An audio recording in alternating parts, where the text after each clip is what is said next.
tell me? And after a while say, there is no air there, or it's very cold or hot. If he doesn't, then you find out. Okay, we live in our capsule, or we'll have to make a big environment to live in. And you say, why do you want to do that? He says, no, there's a big place there, it's like the earth, and we are getting too many, we can go and live there. So granted. So what will you have to do? So we need to breathe. I said, what do you breathe with? You know, these are questions being asked, and each child or children are finding answers and so on. Then you say, what do you breathe? He said, we need oxygen. There is no oxygen there. Then you ask question, when did we get oxygen on this earth? This is coming from this question. I don't know, sir, I don't know. Or somebody says, I know. Initially earth did not have any oxygen. I said, how did it come? And somebody gets up and says, I think photosynthesis, sir. Okay. Then you got to photosynthesis. So if you want to have oxygen there, it took a very long time, certainly. So what will you have to do? You'll have to somehow plant things apart. So there can be photosynthesis. You got to biology, planting.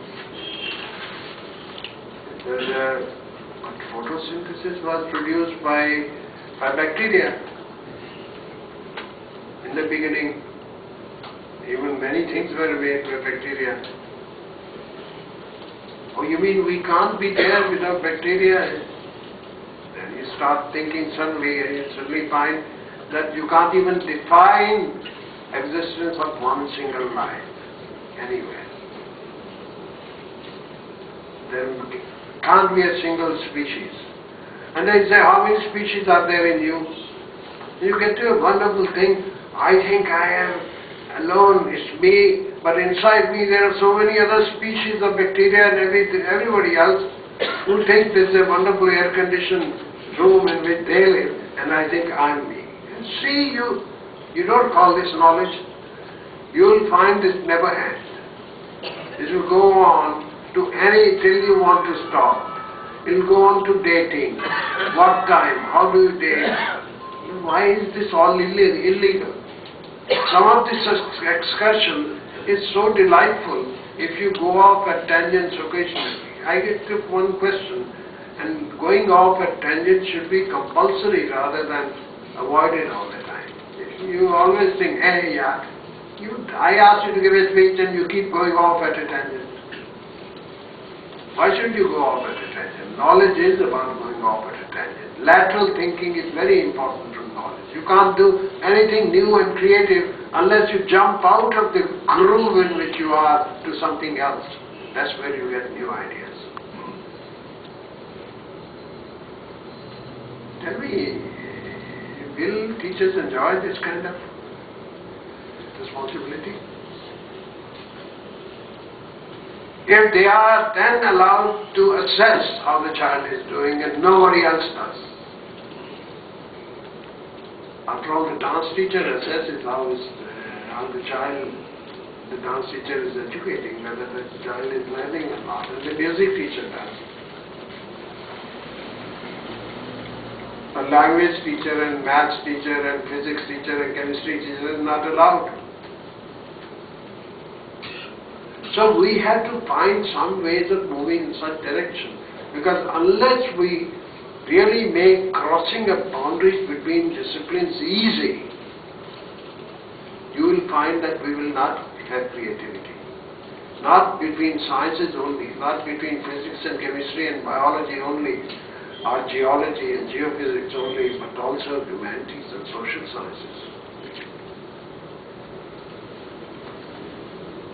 So education is a fantastic area, and we're not educating children, we are creating little very competent. We are really doing a lot of violence to our children who are potentially fantastic.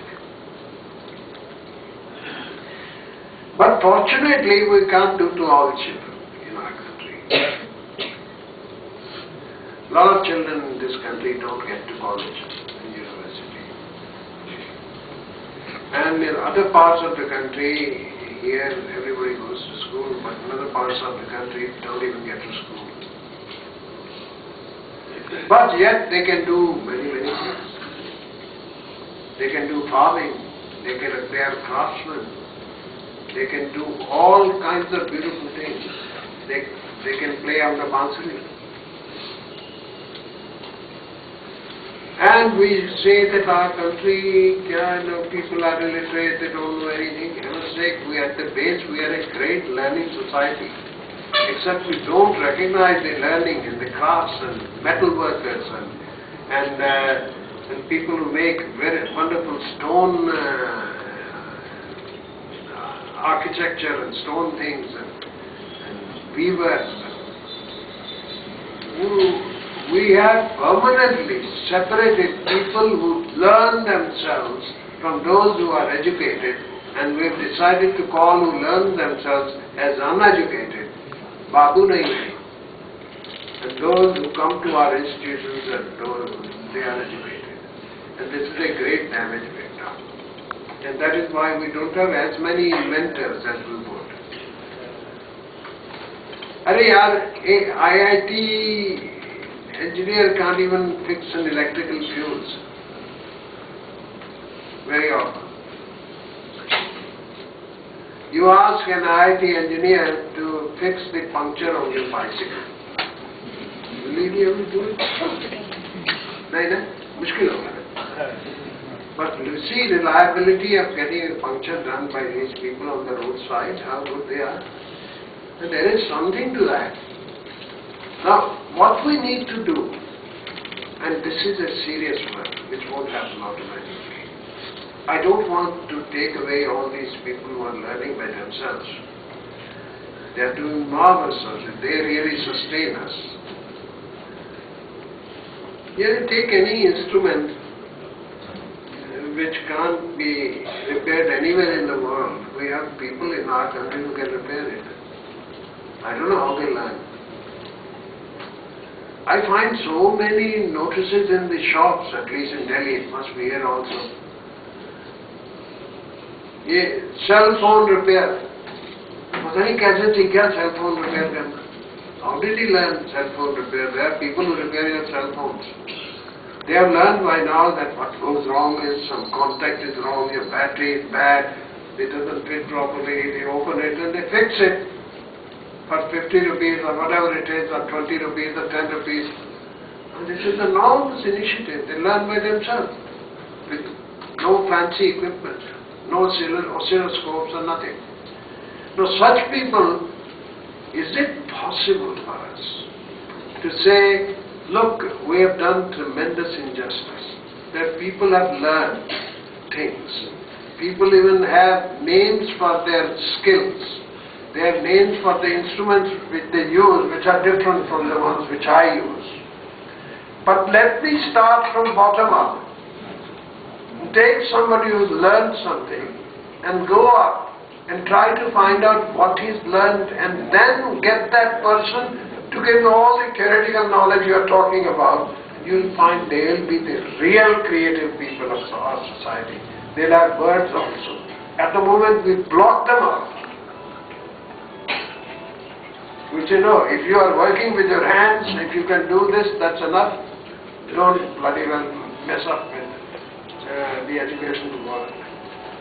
You'll have to pass this competitive exam and that competitive exam, and when you go for interview, your necktie should be properly fixed. I think so many people do management. A farmer does management. Everybody does management. But here, if you have to be called a manager, you must have a necktie, isn't it? And you must live in a shop with a glassed front. Why? I mean, these days, of course, everybody has learned to type also. And then we go and we mess up the lives of so many wonderful, bright young people who are pushing